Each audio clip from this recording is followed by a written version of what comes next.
Alors peut-être Philippe, je vais vous laisser la parole pour nous faire un petit rappel d'une minute Oui, ou deux sur type. oui, pour ceux qui se connecteraient pour la première fois, on va rappeler les principes de base de cette méditation. Donc, méditation, ça vient de la contraction de deux mots, méditer et action. Donc, cette méditation repose sur une théorie scientifique au départ, le pointillisme du temps que j'ai développé, et qui arrive à la conclusion que nous vivons simultanément dans deux temps. Donc, nous vivons ici, voilà, mais nous vivons également dans un autre temps, et cette autre partie de nous-mêmes qui vit dans un autre temps, on va l'appeler le double. Donc, nous sommes dédoublés comme tout objet inerte. Et dédoublés comme les cellules sont dédoublées, les bactéries, les virus sont dédoublés, tout est dédoublé. Alors, l'avantage de ce dédoublement, c'est que l'autre partie de nous-mêmes, le double qui vit dans un autre temps, a la possibilité d'avoir accès à tous les passés et tous les futurs, qu'on va qualifier de passé potentiel et futur potentiel. Ensuite, du fait de sa temporalité, il est beaucoup plus proche du principe créateur. Donc, ça lui permet de pouvoir trier les futurs potentiels les meilleurs pour nous. Et grâce aux futurs potentiels qu'il nous indique, eh bien, on va pouvoir les mettre dans notre temporalité. C'est ce que j'appelle actualiser. Donc, notre double est un actualisateur de futurs. Enfin, exactement, notre double nous aide à actualiser les futurs potentiels. C'est un trieur et goûteur de futurs potentiels. Et nous, on les met dans notre présent.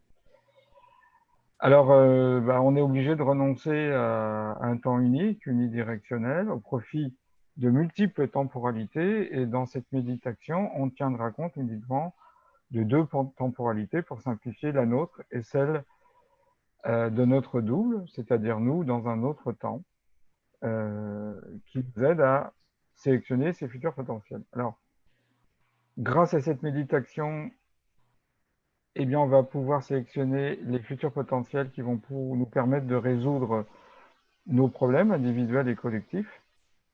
Évidemment, cette théorie nous amène un petit peu à inverser la cause et l'effet. Le futur précède le présent et non pas l'inverse.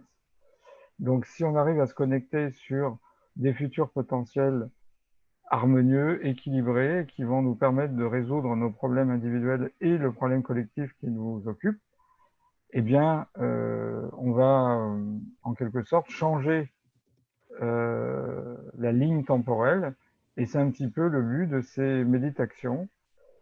Ensuite, j'ajouterais que comme on médite ensemble, eh bien, on va avoir un effet de radiance ou de cohérence ou un effet laser.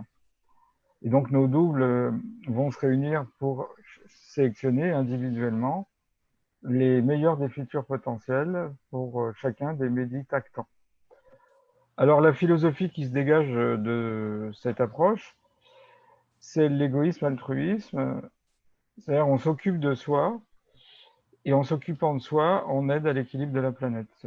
Donc, tout problème qui nous préoccupe va perturber l'interaction avec notre double, le lien, la communication, et donc c'est un problème à résoudre. Alors, quel état d'être est-il requis pour faire cette méditation? Un état d'être de bienveillance, un état d'être de calme, de sérénité, de joie, euh, voire même d'amour fort. Donc voilà un petit peu l'état intérieur qu'il est requis d'avoir au cours de cette méditation. Alors, résumé en quelques mots, voilà l'essence de cette théorie. Donc ceux qui veulent en savoir plus, j'ai fait un petit film dans un entretien avec Audrey où j'expose avec un peu plus de détails cette théorie qui était connue autrefois. Quand je dis autrefois, c'est depuis l'Antiquité. Les Égyptiens appelaient leur double K. Les Grecs l'appelaient l'anagélos. Et on retrouve ces traditions même auprès des peuples racines, notamment les peuples de la Sierra Nevada, Santa Marta en Colombie, qui eux parlent de la luna. Hein. Chaque objet, inerte ou vivant, a son équivalent dans la luna. Et donc pour eux, la luna est polluée et il faut dépolluer la luna. Et en dépolluant la luna, ben, on règle le problème. C'est une autre façon de poser les problèmes écologiques. Merci beaucoup pour ce rappel. Alors, pour les personnes qui n'auraient pas encore vu justement ce petit film, cette petite interview sur YouTube de Philippe qui explique en fait plus en profondeur cette histoire du double, eh bien, merci de me le signifier en commentaire et à la fin de la séance, je vous mettrai le lien afin que vous puissiez le regarder tranquillement plus tard de chez vous. Voilà.